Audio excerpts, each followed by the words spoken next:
달달야담을 찾아주셔서 감사합니다. 구독과 좋아요, 알림 설정은 보다 재미있는 이야기를 만드는데 큰 힘이 됩니다. 그럼 이야기 바로 시작하겠습니다. 조선 중기 한양 북촌 김판서 댁의 화려한 저택은 장안에서 가장 부유한 양반가였습니다. 그곳의 외동딸 연하는 오만한 꽃으로 불렸죠. 아름다운 외모, 뛰어난 재능, 그리고 끝없는 자부심을 지닌 그녀는 세상 모든 것이 자신의 것이라 믿었습니다. 그런 연하가 어느 날 밤 기이한 꿈을 꾸었습니다. 하늘에서 오색 구름이 내려와 그녀의 치마폭으로 스며들고 눈부시게 빛나는 황금 여의주가 입안으로 들어오는 꿈이었죠. 꿈에서 깨어난 연하는 온몸이 뜨겁게 달아올랐고 이것이 범상치 않은 길몽임을 직감했습니다. 점례야, 당장 와보거라. 새벽녘 연하는 자신의 몸종인 점례를 급히 불렀습니다. 점례는 연하보다 2살 위였지만 신부는 천민이었습니다.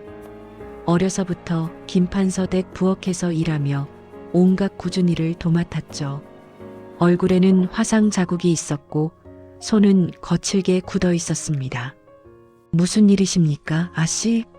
연하는 흥분한 목소리로 꿈 이야기를 쏟아냈습니다. 오색 구름, 황금 여의주, 그리고 온몸을 감싸던 신비한 기운까지. 점례는 그 말을 듣는 순간 온몸의 피가 거꾸로 흐르는 것 같은 전율을 느꼈습니다. 아씨, 그것은 대단한 꿈이옵니다. 아마도 국모의 자리를 예견하는 꿈일지도 모르겠습니다. 연하는 득에양양하게 웃었습니다. 그렇지? 나도 그렇게 생각했어. 이 꿈은 분명 하늘이 내게 내린 계시야. 나는 앞으로 이 나라의 중전이 될 거야. 하지만 점례의 눈빛은 다른 곳을 향하고 있었습니다. 그녀는 평생을 굴욕 속에서 살아왔습니다. 7살 때 부엌에서 끓는 물이 쏟아져 얼굴에 화상을 입었고 그 이후로는 흉한 얼굴의 계집이라는 낙인이 찍혔죠. 양반 아씨들은 그녀를 사람 취급도 하지 않았고 같은 하인들조차 무시했습니다. 그러던 점례에게 이 꿈은 단 한 번의 기회처럼 느껴졌습니다.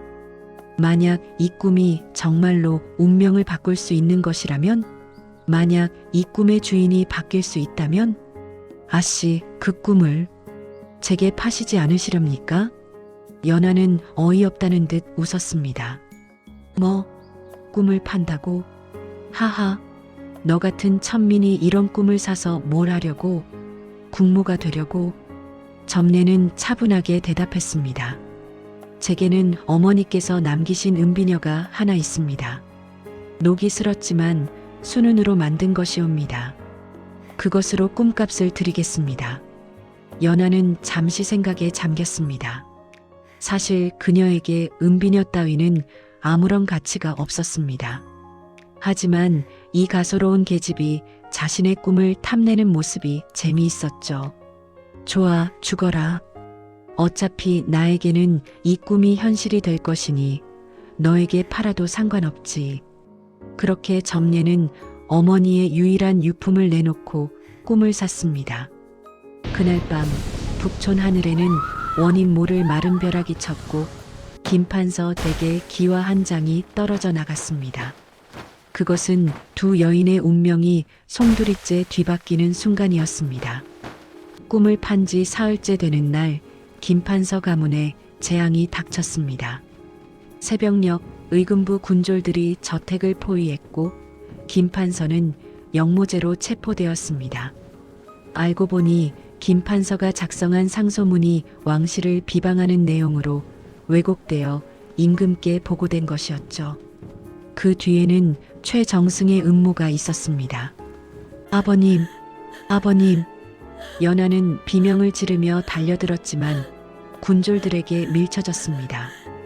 김판서는 참수형에 처해졌고 가문의 모든 재산은 몰수되었습니다. 연하는 관비로 전락하여 함경도 변방으로 끌려가게 되었죠.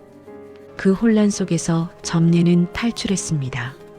그녀는 연하에게 주었던 은비녀를 주워들고 한양을 벗어나기 위해 밤길을 달렸습니다.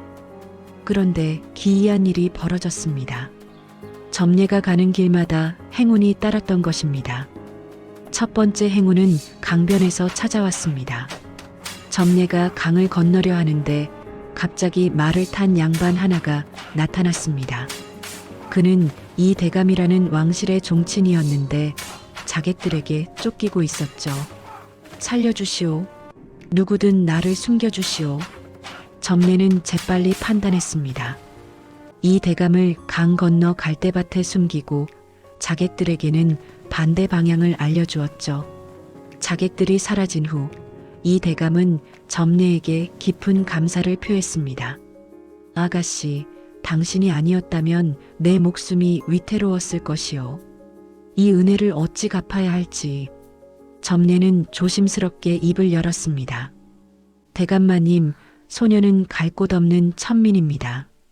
만약 허락하신다면 대감댁에서 일할 기회를 주시면 감사하겠습니다. 이 대감은 점례의 눈빛을 보고 범상치 않음을 느꼈습니다. 그대는 단순한 천민이 아니구려. 좋소, 내 댁으로 가서 내 수양딸이 되시오. 오늘부터 그대의 이름은 이설이요. 그렇게 점례는 이설이라는 새로운 이름을 얻었습니다. 하지만 그녀는 신분을 숨기는 것만으로는 부족하다는 것을 알았습니다. 진짜 양반이 되어야 했죠. 점례, 아니 이제는 이설이 된 그녀는 죽기 살기로 노력했습니다. 새벽부터 밤늦게까지 글을 읽고 쓰는 연습을 했습니다. 손마디가 굵어지고 손가락에 굳은 살이 박이도록 붓을 휘둘렀죠. 양반가의 예법은 더욱 어려웠습니다. 걷는 법, 앉는 법, 차를 따르는 법, 심지어 웃는 법까지 모든 것이 새로웠습니다. 이설은 이 대감댁의 노모에게 예법을 배웠고 밤에는 거울 앞에서 혼자 연습했습니다. 이설아, 너는 왜 이렇게 열심히 하느냐? 이 대감이 물었을 때 이설은 조용히 대답했습니다. 대감마님께서 주신 기회를 헛되이 하고 싶지 않습니다. 저는 제 운명을 바꾸고 싶습니다. 3년이 흘렀습니다. 이설은 더 이상 부엌대기 점례가 아니었습니다. 한양의 사대부들이 다투어 며느리로 삼고 싶어하는 기품과 지략을 갖춘 이설 아가씨로 거듭났죠. 그녀는 실을 짓고 검은고를 타고 바둑을 두었습니다. 무엇보다 사람의 마음을 읽는 능력이 뛰어났습니다. 어느 날 이 대감이 이설을 불렀습니다. 이설아, 너를 위해 좋은 혼처를 알아보았다. 사원부 집이인 윤대감의 아들이다. 강직하고 뛰어난 선비라고 들었다. 이설의 가슴이 철렁 내려앉았습니다. 윤. 그 이름은 그녀에게 너무나 익숙했습니다. 윤은 과거 연하의 정혼자였으니까요. 대감마님 감사합니다. 소녀가 그분을 뵙겠습니다. 윤은 30대 초반의 사내였습니다. 키가 크고 눈빛이 예리했으며 무엇보다 정의감이 강했죠. 사원부 집이로서 그는 조정의 부패를 감찰하고 백성의 억울함을 풀어주는 일을 했습니다. 첫 만남은 이 대감댁 별당에서 이루어졌습니다. 이설은 조심스럽게 윤을 맞이했습니다. 혹시 윤이 자신을 알아볼까 두려웠지만 과거 점례는 항상 부엌에 숨어 있었고 얼굴에는 화상 자국이 있었습니다. 지금의 이설과는 완전히 다른 사람이었죠. 윤 대감님을 뵙게 되어 영광입니다. 저야말로 이설 아가씨를 뵙게 되어 기쁩니다. 소문으로만 듣던 재원이십니다. 두 사람은 차를 마시며 이야기를 나누었습니다. 윤은 이설의 지혜와 기품에 감탄했고 이설은 윤의 정직함과 따뜻함에 끌렸습니다. 시간이 흐르면서 두 사람은 진심으로 서로를 아끼게 되었습니다. 하지만 윤은 예리한 사람이었습니다. 그는 이설의 완벽한 모습 뒤에 숨겨진 묘한 이질감을 느꼈죠. 때때로 이설의 손동작이 너무 빠르거나 예법에 없는 몸짓을 할 때가 있었습니다. 마치 오랫동안 몸에 밴 습관을 억지로 고친 사람처럼.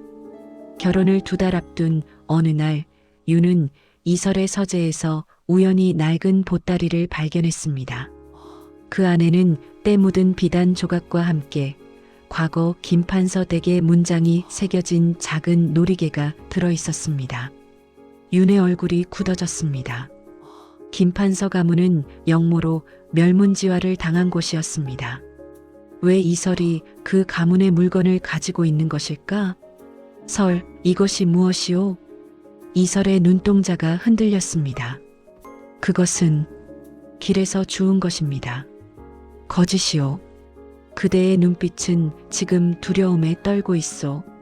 그대는 대체 누구란 말이오? 이설은 입술을 깨물었습니다. 대감님, 제발 묻지 말아 주십시오. 윤은 진실을 파헤치기로 결심했습니다. 그는 함경도로 시차를 자처했습니다. 그리고 그곳에서 비참한 모습으로 관아에 빨래를 하는 한 여인을 발견했습니다.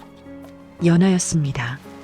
한때 장안에서 가장 아름다운 꽃으로 불렸던 그녀는 이제 초라한 관비로 전락해 있었습니다. 얼굴은 야위었고 손은 거칠게 터져 있었습니다. 윤은 조심스럽게 다가갔습니다. 연하, 아가씨시오? 연하는 윤을 보자마자 눈물을 터뜨렸습니다. 윤 대감님, 저를 아직 기억하시는군요. 윤은 연하에게 물었습니다. 김판서 댁에 점례라는 식모가 있었소? 얼굴에 화상이 있던 연하의 얼굴이 일그러졌습니다. 점례, 그 계집을 찾으시는 겁니까? 혹시 아는 것이 있소? 연하는 미친 듯이 웃었습니다. 알고 말고요. 그 계집이 제 꿈을 훔쳐갔습니다. 제 여의주를 가로채서 대감님 곁에 서 있다는 것을 저는 압니다. 윤은 충격을 받았습니다. 무슨 말이오? 연하는 떨리는 목소리로 모든 것을 털어놓았습니다. 여의주를 삼키는 꿈, 점례에게 꿈을 판 이야기, 그리고 그 이후 일어난 모든 재앙을. 윤은 말문이 막혔습니다. 한양으로 돌아온 윤은 이설을 추궁했습니다. 그대는 점례였구려. 연하의 꿈을 사고 신분을 훔쳐 나를 속였소. 이설은 무릎을 꿇는 대신 차갑게 미소 지었습니다. 신분을 훔쳤다고요? 천만에요. 저는 정당하게 꿈을 샀습니다. 연하 아씨는 그 꿈을 가소롭게 여겨 제게 팔았어요. 그리고 저는 그 꿈을 지키기 위해 대감님이 상상도 못할 고초를 겪었습니다. 하지만 그것은 사기요. 사기라고요? 연하 아씨는 꿈을 가졌음에도 오만하여 가문을 지키지 못했습니다.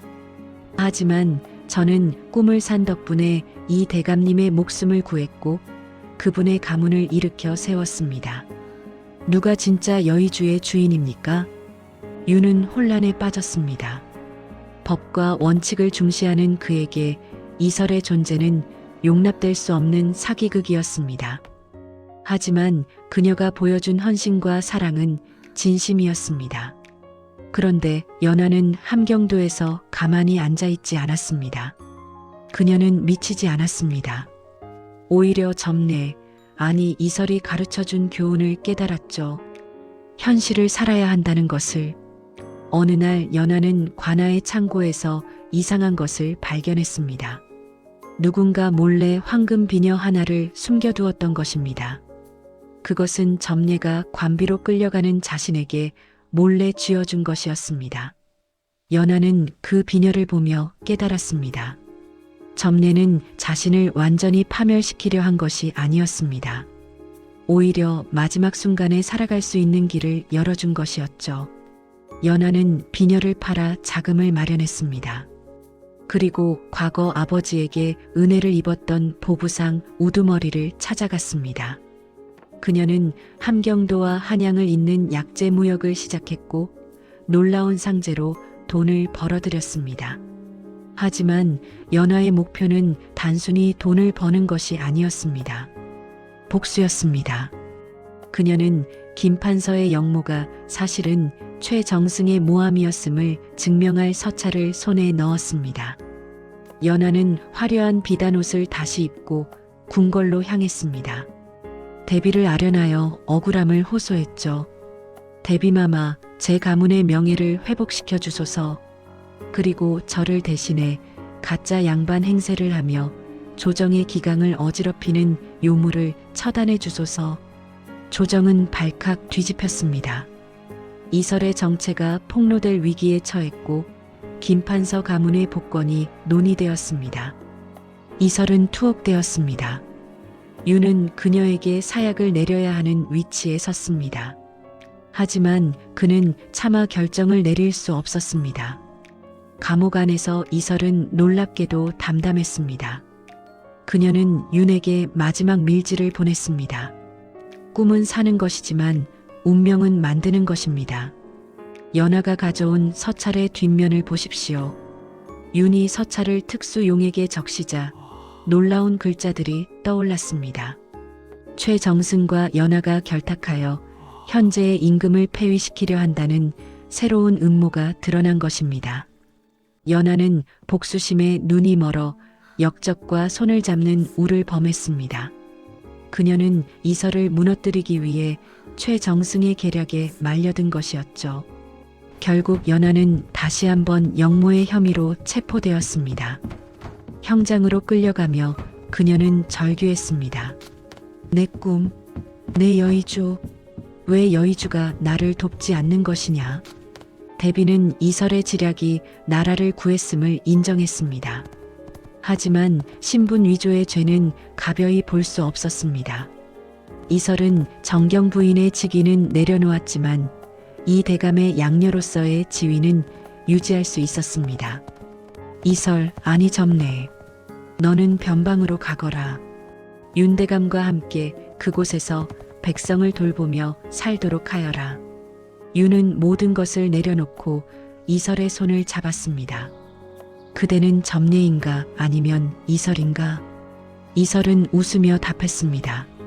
저는 그저 여의주를 품고 스스로 빛을 내기로 한 여인일 뿐입니다. 이름이 무엇이든 중요하지 않습니다. 대감님, 함께 가주시겠습니까? 물론이요. 당신이 어디에 있든 나는 함께 하겠소. 두 사람은 한양을 떠나 변방으로 향했습니다. 그들이 떠난 자리에는 오색 구름 대신 따스한 햇살이 내리쬐었습니다. 꿈을 샀던 계집은 결국 자신의 삶 전체를 바쳐 그 꿈을 진실로 만들어냈습니다. 반면 꿈을 가졌던 아씨는 그 무게를 견디지 못하고 스스로 무너졌습니다.